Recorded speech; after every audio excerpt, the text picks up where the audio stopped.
Hi అండి. Welcome to సంతోష వంటలు ఛానల్. ఇక్కడ చూస్తున్నారు కదా! ఈరోజు నేను ఎండు రొయ్యలు టమాటా కర్రీ ఎలా చేసుకోవాలో ఈ వీడియోలో చూపిస్తానండి. చాలా చాలా సింపుల్ అండ్ చాలా ఈజీ ఈ కర్రీ చేసుకోవడం. దానికోసం నేనిక్కడ ఒక హాఫ్ కేజీ వరకి టమాటోలని ఇలా కట్ చేసుకున్నానండి. ఒక 2 ఉల్లిగడ్డలు, ఒక 4 పచ్చిమిర్చి, కొద్దిగా కొత్తిమీరని ఇలా కట్ చేసి పెట్టుకున్నాను. అలాగే ఒక కప్పు వరకి ఎండిన రొయ్యల్ని తీసుకున్నానండి.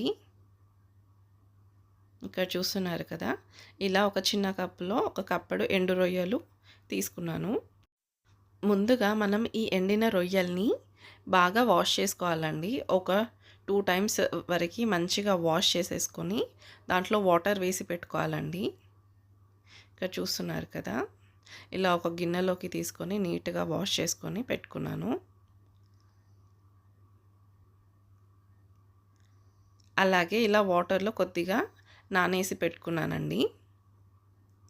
ఇప్పుడు మనం కర్రీ ఎలా చేసుకోవాలో చూద్దాం. దానికోసం ముందుగా గ్యాస్ పైన ఒక కడాయి పెట్టేసి ఒక 2½ టేబుల్ స్పూన్ వరకు ఆయిల్ అనేది వేసుకుంటున్నాను. ఈ ఆయిల్ మంచిగా వేడవ్వనివ్వాలండి. ఈ కర్రీ చేసుకోవడం చాలా చాలా ఫాస్ట్‌గా అయిపోతుంది.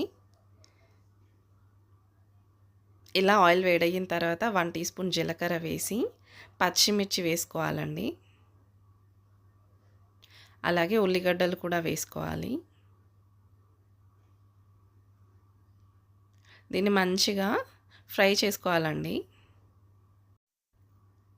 ఇది ఇలా కలుపుకొని మంచిగా వేగనివ్వాలండి. ఈ ఉల్లిగడ్డలు ఇలా వేగుతుంటే మనం ఈ రొయ్యల్ని ఇలా వాటర్లో వేసి నానపెట్టుకోవాలండి కర్రీ చేసే ముందు. ఇలా ఉల్లిగడ్డలన్నీ వేగిపోయిన తర్వాత ఒక 1 టీ స్పూన్ వరకు అల్లం వెల్లుల్లి పేస్ట్ వేస్తున్నాను. ఈ అల్లం వెల్లుల్లి పేస్ట్ అనేది మంచిగా ఫ్రై అవ్వాలండి. దీన్ని ఇలా ఆయిల్‌లో మంచిగా ఫ్రై చేసుకోవాలి. ఇలా అల్లం వెల్లుల్లి పేస్ట్ ఫ్రై అయిన తర్వాత 1 టీ స్పూన్ వరకు పసుపుని కూడా యాడ్ చేసుకుంటున్నాను. ఇప్పుడు దీన్ని కూడా మంచిగా కలుపుకొని మనం నానబెట్టుకున్న రొయ్యల్ని దీంట్లో వేసుకోవాలండి. ఈ రొయ్యలు అనేవి ఈ ఆయిల్‌లో కొద్దిగా ఫ్రై అవ్వాలి. ఇలా నానబెట్టుకున్న రొయ్యల్ని తీసి ఈ ఉల్లిగడ్డల్లో వేసి ఒక 2 నిమిషాలు ఇలా ఫ్రై చేసుకోవాలండి వీటిని.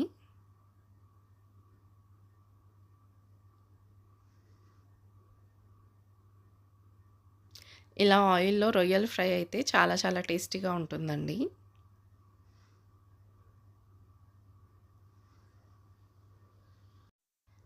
ఇలా ఒక 2 నిమిషాలు రొయ్యల్ని ఫ్రై చేసిన తర్వాత మనం టమాటోలని కూడా వేసుకుందామండి.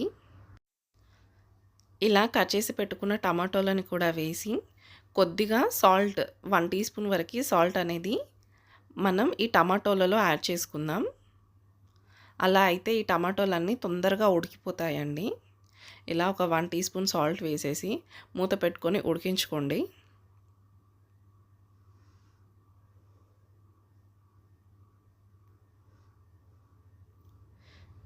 చూసారు కదా!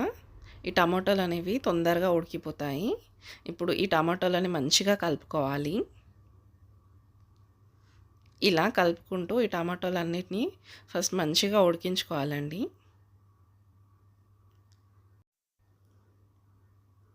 ఇలా టమాటోలన్నీ ఉడికిపోయిన తర్వాత మంచిగా ఈ రొయ్యల్ని టమాటోలని ప్రాపర్‌గా మిక్స్ చేసుకోవాలండి. ఇలా టమాటోలని ఒక సైడ్‌కని ఇలా ఉడికించుకున్నామంటే చాలా ఫాస్ట్‌గా ఉడికిపోతాయండి. అందుకని ఇలా సైడ్‌కి అనేసి టమాటోలని ఉడికించుకున్నాము. ఇప్పుడు ఈ టమాటోలని, రొయ్యల్ని మంచిగా కలుపుకోవాలండి. మూత పెట్టుకొని ఇంకాసేపు ఉడికించుకోవాలి.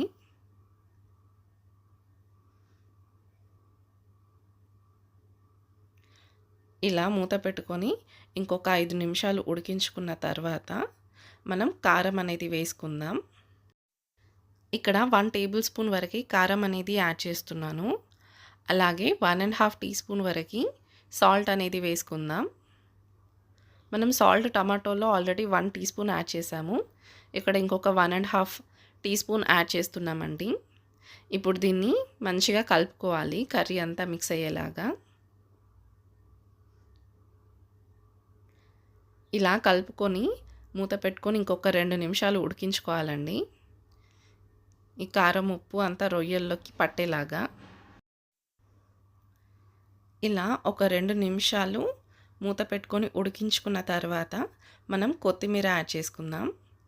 అలాగే ఒక హాఫ్ టీ స్పూన్ వరకు గరం మసాలాని కూడా ఇప్పుడు యాడ్ చేసుకుందామండి. ఇక్కడ చూసారా, half teaspoon garam masala, కొద్దిగా కొత్తిమీర యాడ్ చేసేసి దీన్ని మళ్ళీ మంచిగా కలుపుకోవాలండి.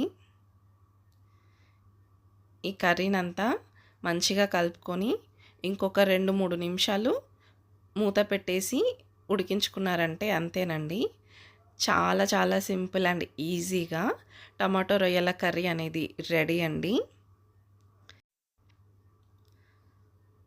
ఈ గ్యాస్ ఫ్లేమ్ అనేది మొత్తానికి సిమ్లో పెట్టుకొని ఇలా ఒక 2-3 నిమిషాలు ఉడికించుకోవాలండి.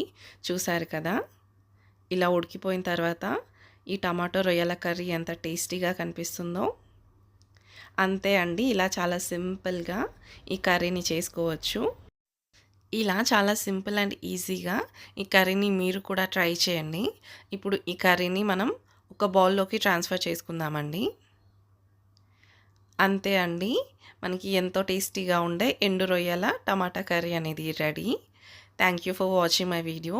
Please subscribe to my channel for more videos. Thank you once again. Take care. See you in next video. Bye bye.